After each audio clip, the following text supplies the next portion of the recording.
Good morning. May nagtatanong sa akin kung magkano daw yung magiging labor cost niya na nakabili siya ng worth 100,000 na construction materials. Ngayon, kung sa labor cost lang ang babasihan, kung sa ngayon kasi sa 2026, ang labor percentage kasi is 50%. Ngayon, kung nakabili ka ng construction materials na 100%, the labor cost is 50,000. Isa pa, sa pangalawa, may nagtanong kung magkano daw ang 50 square meter na magiging labor and material sa rough estimate para may handa daw nila pera nila. Ngayon, sa 50 square meter, sa 2026, per square meter prices is nagre-range po siya ng 18,000 to 25,000 per square meter.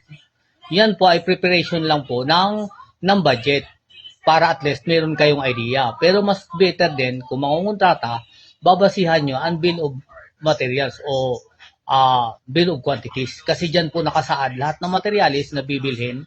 At the same time, nakasaad din po dyan kung ilang percentage ang labor cost. Kung 45 o 50%. So sa total niyan, yan ang labor and materials mo. Thanks.